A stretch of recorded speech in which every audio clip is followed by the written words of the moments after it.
Sesosok ulama yang mulia, termasuk jajaran kibaru tabi'in senior, yang bertemu dan duduk belajar dengan banyak sahabat. Beliau merupakan salah satu dari fuqaha sab'ah 7 ahli fikih Madinah, yang menjadi sumber ilmu fikih di kota Madinah. Lahir dan tumbuh besar di lingkungan para sahabat yang utama. Meneguk ilmu langsung kepada generasi paling utama dalam umat ini. Melihat secara langsung amaliyah para sahabat Nabi, dan berbagai akhlak dan perilaku mereka yang mulia. Hidup dan bergaul dengan ilmu dan iman yang kokoh, sungguh memberikan pengaruh yang besar dalam hidup beliau. Selain lingkungan yang mendukung keilmuan dan keimanan, beliau tumbuh dalam didikan keluarga di antara sahabat Nabi yang paling utama. Ayah dan kakek beliau adalah sahabat Rasulullah. Ayahnya adalah Abdullah, satu di antara 7 sahabat Nabi yang paling banyak meriwayatkan hadis Rasulullah. Sedangkan kakek beliau adalah Umar bin Al-Khattab Al-Faruq, khalifah kedua yang menggantikan Abu Bakar As-Siddiq. Lihatlah, ayah serta kakek beliau adalah 2 sahabat yang utama. Kaum muslimin tentu mengenal mereka dan keutamaan keduanya. Pastilah akan sangat panjang tulisan yang mungkin akan dituangkan untuk membahas keutamaan keduanya, radhiyallahu anhuma. Ibunda beliau adalah putri dari Kaisar Persia, Yazdajir. Kekaisaran Persia di bawah kepemimpinan Yazdajir berakhir di tangan kaum muslimin pada zaman kekhalifahan Umar bin Al-Khattab. Pada kemenangan Islam atas negeri Persia ini, menjadikan kaum muslimin mendapatkan harta ghanimah yang sangat melimpah dari negeri tersebut. Selain itu, ada pula serombongan tawanan yang amat banyak. Di antara yang menjadi tawanan tersebut adalah 3 putri sang kaisar. Maka, kepada ketiga putri tersebut dipasanglah harga yang tinggi sebagai tebusan ketiganya. Mereka juga diberi kesempatan untuk memilih siapakah pemuda yang akan menjadi penebusnya. Maka putri pertama memilih Muhammad bin Abi Bakar. Putri kedua memilih Abdullah bin Umar bin Khattab dan putri yang ketiga memilih Al-Husain bin Ali bin Abi Thalib. Dari ketiga putri itulah lahir para pemimpin Islam pada masa tabi'in. Mereka adalah Qasim bin Muhammad, Zainal Abidin, dan Salim bin Abdillah. Oleh karenanya, Qasim bin Muhammad dan Zainal Abidin adalah termasuk kerabat beliau dari jalur ibu. Saudara beliau seayah dan seibu adalah Ubaidullah dan Hamzah. Selain itu beliau memiliki banyak saudara seayah dengan ibu yang berbeda. Ia juga berkerabat dengan Khalifah Umar bin Abdul Aziz melalui jalur ayahnya. Beliau bernama Salim bin Abdillah bin Umar bin Al-Khattab Al-Qurasyi Al-Adawi. Berkunia Abu Abdillah atau Abu Umar. Lahir pada masa kekhalifahan Utsman bin Affan di kota Nabi, Madinah Al-Munawwarah. Keutamaan Salim bin Abdillah. Sejak dini telah tampak pada diri beliau akan ketakwaan dan semangat beliau dalam beragama.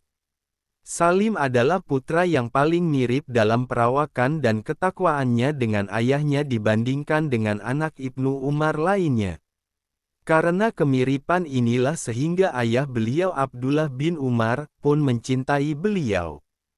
Beliau dibesarkan di bawah asuhan ayahandanya yang zuhud, yang memiliki tabiat dan akhlak Umar.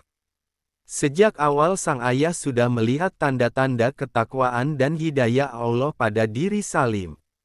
Tercermin pada akhlak Islami yang kokoh di atas Al-Quran melebihi saudara-saudaranya yang lain. Disebutkan dari Zaid bin Muhammad bin Zaid, dari Nafi, lah berkata, dahulu Ibnu Umar mencium Salim putranya, sehingga Nafi mengatakan, seorang syaikh mencium seorang syaikh. Said bin Musayyib juga mengatakan, dahulu Abdullah bin Umar adalah anak yang paling serupa dengan Umar bin Al-Khattab dan Salim adalah anak yang paling serupa dengan Abdullah bin Umar. Salim bin Abdillah bin Umar bin Khattab adalah seorang pria yang kuat. Perawakan, beliau gagah, sebagaimana Umar bin Al-Khattab.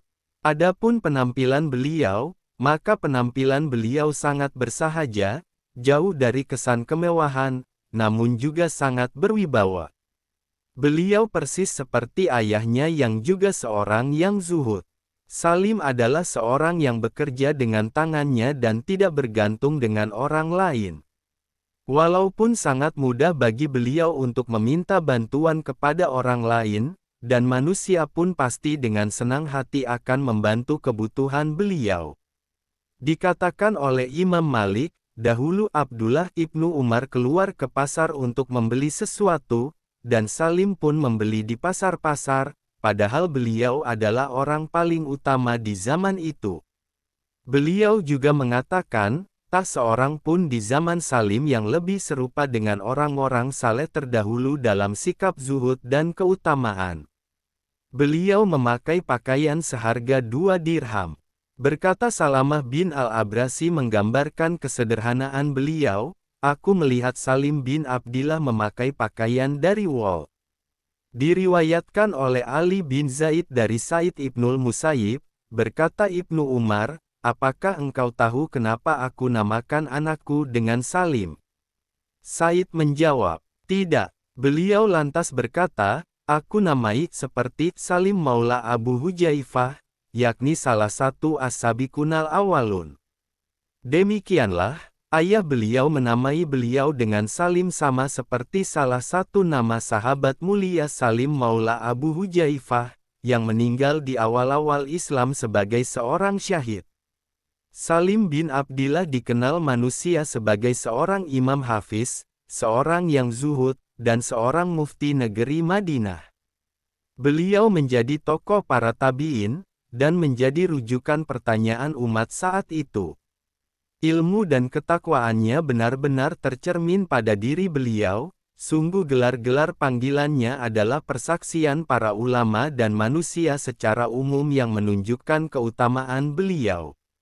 Beliau adalah juga seorang yang pandai dan cerdas. Sebuah kisah menjadi bukti hal tersebut. Suatu ketika Al-Hajjaj bin Yusuf membawa seseorang kepada Salim bin Abdillah, agar beliau membunuhnya. Maka Salim bertanya kepada orang ini, apakah kamu muslim? Maka orang ini mengatakan, iya. Lalu beliau bertanya kembali, apakah kamu salat subuh pada hari ini? Orang itu menjawab kembali, ya. Maka Salim kembali kepada Al-Hajjaj dan melemparkan pedangnya, dan mengatakan, telah disebutkan bahwa dia seorang muslim dan bahwa dia telah salat subuh pada hari ini, dan sesungguhnya Rasulullah bersabda, siapa saja yang salat subuh maka dia berada dalam jaminan keamanan Allah.